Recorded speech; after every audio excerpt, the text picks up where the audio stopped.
Good afternoon, I'm Brian Reagan. This is Tyler Kelly. And welcome to our midday meditation. Today we are in 1 Kings 18, verses 17 through 21. Then it happened when Ahab saw Elijah that Ahab said to him, "Is that you, O troubler of Israel?" And he answered, "I have not troubled Israel, but you and your father's house have, and that you have forsaken the commandments of the Lord and have followed the Baals. Now therefore send and gather all Israel to me on Mount Carmel, the 450 prophets of Baal and the 400 prophets of Asherah, who eat at Jezebel's table." So Ahab sent for all the children of Israel and gathered the prophets together on Mount Carmel. And Elijah came to all the people and said, "How long will you falter between two opinions? If the Lord is God, follow him, but if Baal, follow him." But the people answered him not a word. All right, so this is the famous showdown between Elijah and the priest of Baal. And it's instructive because Elijah is keeping the word of the Lord. Elijah is preaching the word of the Lord. And everyone is saying Elijah is the problem. And Elijah answers what the truth is. The problem is those who choose not to keep the word of the Lord. Elijah ain't the troublemaker. The troublemaker is everybody who wants the blessing of God, but they don't want the obedience to God. It's Elijah's point. And that's what he says to Ahab. This is why when you have a wicked government, you're going to have strife between the children of God and the government. And some children of God are going to be flipping over because listen to what Elijah said. How long halt you between two opinions? If the Lord is God, then serve him. But if Baal is God, then serve him. And the people wouldn't say anything. Why? They weren't converted to the Lord. They weren't converted to Baal. Or were they converted to whatever the government of the day was, so that their day-to-day lives would go on with minimal headache or strife with the government. And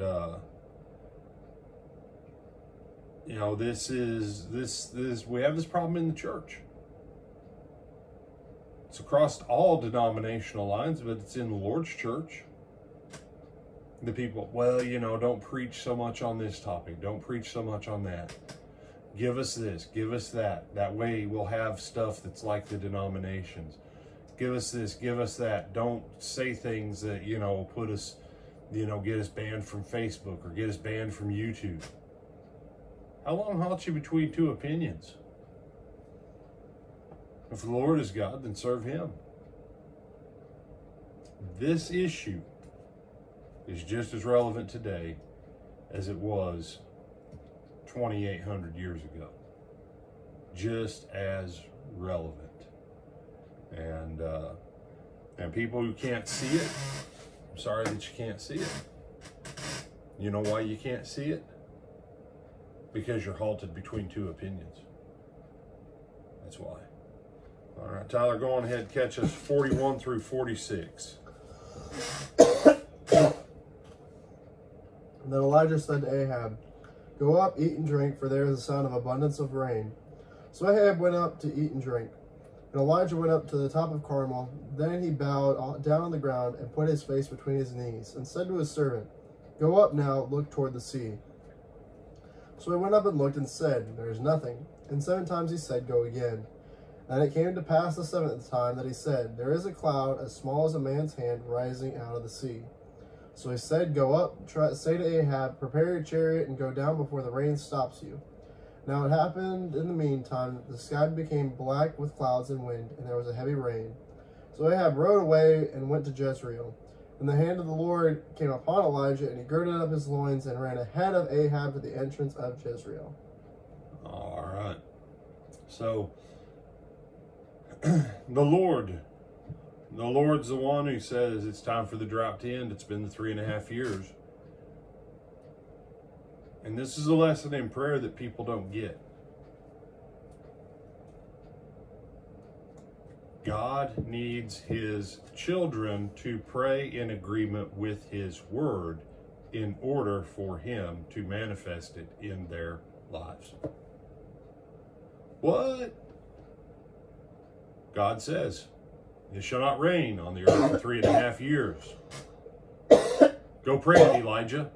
Elijah prays, Lord Jehovah, let it not rain for 3.5 years. And it did not rain.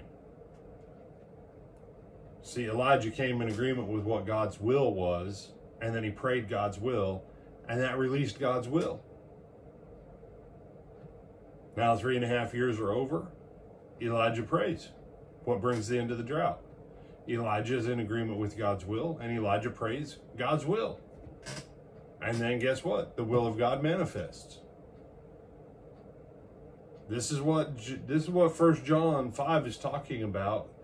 That when we pray according to his will, we know that he hears us, and we know that if he hears us, we have the things we've requested of him. If you can't put your finger on book, chapter, and verse for why you believe that something should be manifested in your life as a child of God, and you're out there going, oh, I just don't know, God, whatever you want to do, then that's fine. Well, there's no faith in that. There's nothing there but doubt.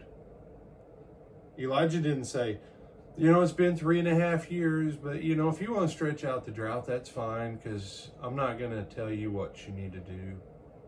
Just do whatever makes you happy, oh Jehovah. No, that's not the character of his prayer.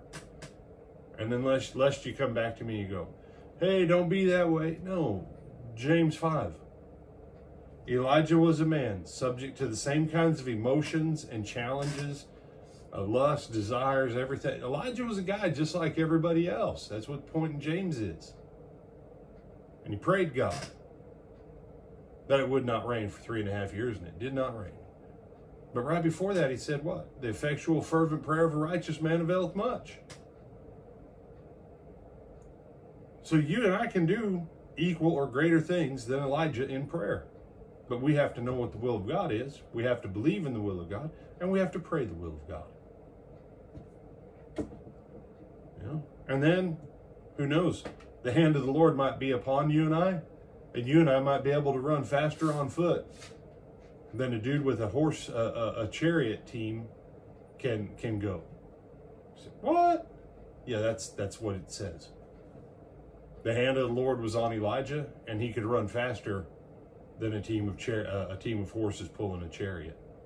We're probably not going very slow if they're trying to avoid the torrential downpour that's about to come bearing down on them. Yeah, and by torrential downpour, if you've ever been out west, and I forget who I was talking to, and they were talking about they made a trip out west, and they saw these huge bridges with concrete embankments underneath them, and he's like, and it's called a river on his map, and there's nothing in it. And he said, then the rain came. And he said, and the rain came so hard, so fast, that the 30 feet or whatever from the bottom of the river to the bridge, that the river, the rain came up that high. Yeah, it's called flash flood. And after 3.5 years of drought, downpour comes, and there's going to be some flash flood. So you're right on that, my brother Tyler. Trying to beat the flash flood.